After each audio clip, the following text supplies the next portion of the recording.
High বন্ধুরা, আশা করি তোমরা সকলে সুস্থ আছো। আমার নতুন একটা ব্লগে তোমাদের সকলকে স্বাগত।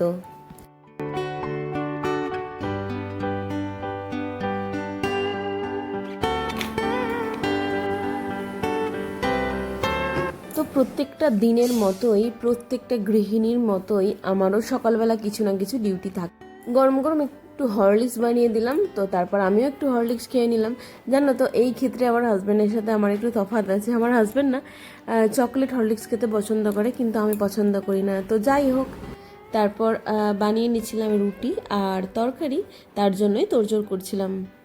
তোমরা কে কে চকলেট হরলিক্স খেতে পছন্দ করো আমাকে কমেন্টে অবশ্যই জানিও। আর তোমরা কে কোথা থেকে দেখছো আমার ভিডিও তাও জানিও। সকাল সকাল এই যে ব্রেকফাস্টের জন্য বানিয়ে নিলাম রুটি, আর চাটা একটু বেশি ছিল, তার জন্য আমি গ্লাসে নিয়েছিলাম, তো এটাই খেয়ে নিলাম। Hi everyone, good morning and welcome back to my channel. আশা করি তোমরা সকলে সুস্থ আছো। তোমরা কারা আমার ভিডিও দেখছো কোথা থেকে সেটা অবশ্যই জানিও। একটু সর্দি সর্দি লাগছে, বেশ কবার সকালে হরলিক্স খেয়েছি, তারপর একটু চা খেলাম। তো তো গতকালকে না আমি বড় ব্লগ দিতে পারিনি, তার কারণ হচ্ছে সময় হয়নি। রবিবার ফিরেছি মোটামুটি ওই 5টার দিকে। এসে তো প্রচন্ড ক্লান্ত ছিলাম, আবার একটু বেশি গুরুত্বপূর্ণ কাজ ছিল, তো সেগুলো করার পর আর হয়নি। তো চলো আজকের ব্লগটা দেখতে থাকো। একটু করে কিরকম ব্যায়াম করছিলি একবার দেখা, এক্সারসাইজ করছিলি চিনি। শোন না, শোন শোন শোন না, কি তো অত সবজি কিনলাম, তাও আজকে ভাবছি কি রান্না করবো, মানে রান্না করার সবজি নেই। অ্যাকচুয়ালি আজকে তো মঙ্গলবার, মঙ্গলবার তো মোচা রান্না করতে নেই, নাহলে মোচাটা রান্না করতাম। যেহেতু করতে নেই তাই ভাবছি ডাল করব, আলু সেদ্ধ দেবো, আর বরবটি আলু ভাজা করবো। আজকে শর্টে সারবো পুরো। এ দেখো, তরকারি করেছিলাম তো সকালে, ঢেঁড়স আলু তরকারি করেছিলাম, তো তারপরে আমি জাস্ট এমনি জল বুলিয়ে যেরকম ধুয়ে নিয়েছি। তো এবার ভাজবো হচ্ছে বরবটি আলু ভাজা। তো একটু পাঁচ ফোড়ন দিয়ে দিলাম, একটু সেন্ট হবে। তো এরপর পাঁচ ফোড়ন দিয়ে এটা ভেজে নেবো। এই আমার বরবটি আলু, চলো দিয়ে দিই।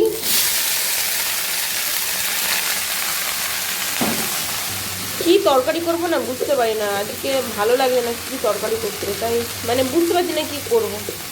সোয়াবিনও হয়েছে, বরবটি আলু তরকারি খেয়েছি, আর নিরামিষ তো পোস্ত তো ভাল লাগে না রোজ রোজ খেতে, তাই আজকে এই ভাজাভুজি দিয়েই সেরে ফেলছি। কী করবো? তো বিউলি ডালের সাথে তো আলু ভাজাটা অবশ্যই যায়, তো আলু ভাজা, সরি আলু সেদ্ধটা তো যায়, আলু সেদ্ধ দিয়ে দিয়েছি ডালের সাথে। আর আমি একটু মুড়িও খেয়ে নেবো, আর এই বরবটি আলু ভাজাটা দিয়েছি, এটা দিই।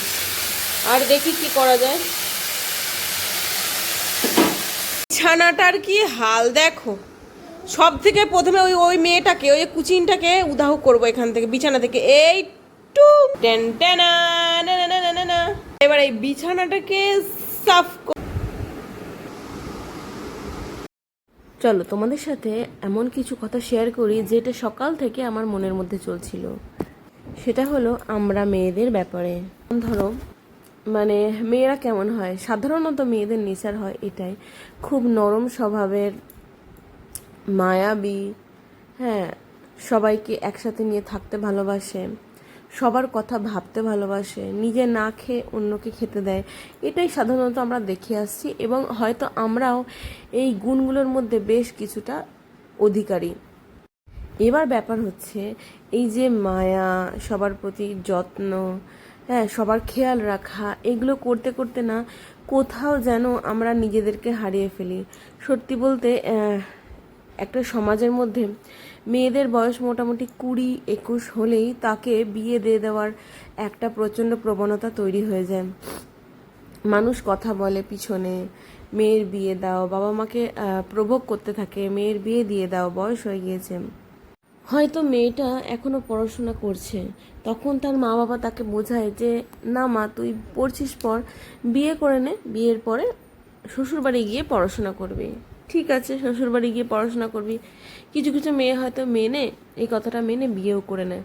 তো বিয়ের পর কি হয়, সংসারে চাপে পড়ে সব কিছুর মায়ায় নিজের জন্য ভাবার জন্য আর টাইম থাকে না। এই যেমন ধরো, নিজের যে বাচ্চা বা সংসার বা স্বামী সবাইকে ছেড়ে সব কিছু কাজ সামলে কিভাবে এইসবের মধ্যে আরও থাকা যায়, মানে পড়াশোনাটা কিভাবে কন্টিনিউ করা যায়। কিছু কিছু মেয়ে আছে যারা সংসার করার জন্য পাগল, আমি তাদের কথা বলছি না, আমি সেই সমস্ত মেয়েদের কথা বলছি যারা চায় হাজব্যান্ডের আর্নিংয়ের পাশাপাশিও নিজের একটা আর্নিংয়ের জায়গা রাখতে, যাতে করে সন্তানের ভবিষ্যৎ উজ্জ্বল হয় এবং সর্বোপরি নিজের পরিবারের ভালো হয়। তো যাই হোক, বেশিরভাগ ক্ষেত্রে এটাই দেখা যায় বিয়ের ঠিক পরপর মেয়েরা অ্যাকচুয়ালি সামাজিক নিয়ম কানুন এসবের মধ্যে পড়ে সব কিছু ভুলে যায়, ধামাচাপা ফেলে দেয় সব কিছু। তো এর ফলে কি হয়, ক্ষতিটা তারই হয়। ভবিষ্যতে এমন সময় দেখা যায় যে তার এমন পরিস্থিতি, সেসব ছেড়ে সে যে আগে পড়াশোনা করতো সেই জায়গাটায় ফিরে যাওয়ার মতন পরিস্থিতি তার আর থাকে না।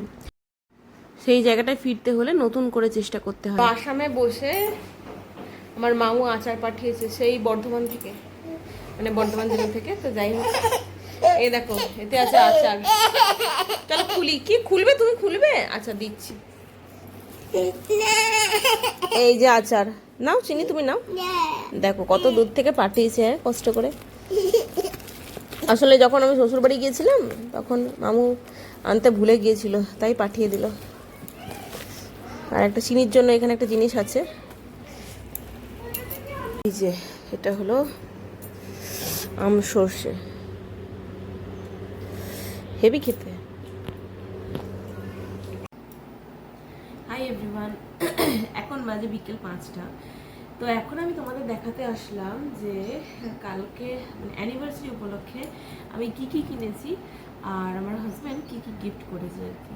তো চলো তোমাদের সাথে সেগুলো শেয়ার করি। তার আগে বলে নিই, দুপুরবেলা চিনিকে খাইয়ে আমি খেলাম, তারপর একটু রেস্ট করছিলাম। একটু সর্দি হয়েছে না, মানে হালকা হালকা সর্দি লাগছে, নাকটা একটু জ্বালা করছে, একটু হাঁচি হচ্ছে। যাই হোক, ওয়েদার চেঞ্জের জন্য হতে পারে এটা। তো চলো শুরু করি। হ্যাঁ, তো প্রথমেই দেখাই চিনির জন্য ওর পাপা কি কিনে দিয়েছে। এ দেখো, এই টেডিটা কিনে দিয়েছে চিনিকে। ওই সিটি সেন্টারে গিয়েছিলাম, তো চিনির পছন্দ হয়েছে এই টেডিটা, তো ওকে এটা কিনে দিয়েছে। তো এটা গেল। আর একটা খুব সিম্পল জিনিস, এটা কিন্তু আমার বেশ ভালো লেগেছে। এই যে এই পাখাটা কিনেছি।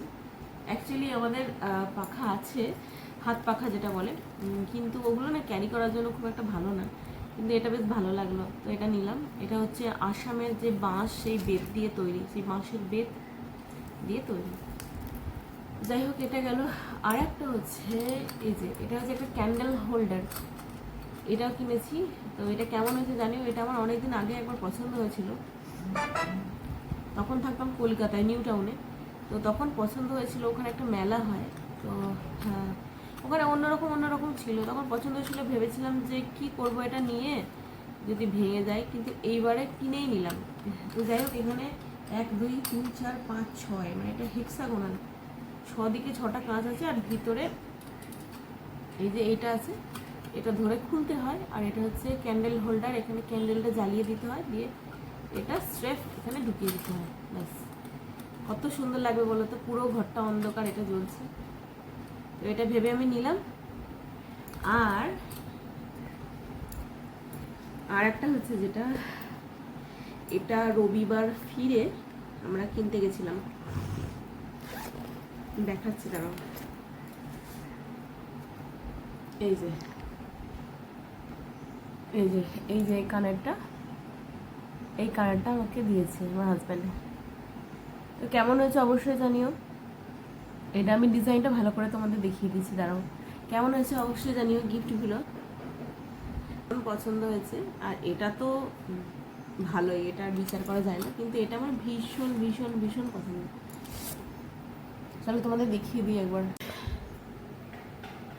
এই দেখো ডিজাইনটা, এই যে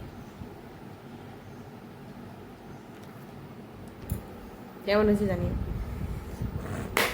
আর আরও একটা কথা, অ্যানিভার্সারি দিনের ব্লগে আমি একটা প্রশ্ন রেখেছিলাম তোমাদের কাছে, যে নদ এবং নদীর মধ্যে পার্থক্য কি আমাকে জানিও। তো এক দিদিভাই আমাকে কমেন্ট করেছেন। তো দিদিভাই যে কমেন্টটা করেছেন সেটা সেটা অ্যাকচুয়ালি নদ এবং নদীর মধ্যে পার্থক্য নয়, আমি বলে দিচ্ছি কি পার্থক্য। নদ এবং নদীর মধ্যে পার্থক্য হলো, নদী অর্থাৎ যে সমস্ত জলধারা হিমবাহ বা বরফ গলে আর কি তৈরি হয়, সেগুলো হচ্ছে নদী, মানে যেগুলোতে সারা বছর জল থাকে। আর নদ হলো সেগুলো যেগুলোতে সারা বছর জল থাকে না, মানে বৃষ্টির দ্বারা যেই জলধারা পুষ্ট। তো যাই হোক, হ্যাঁ তোমাদের বলেই দিলাম এটার পার্থক্যটা। তো যাই হোক, এখন ভিডিওটা এখানেই শেষ করছি, পরে আবার আসছি।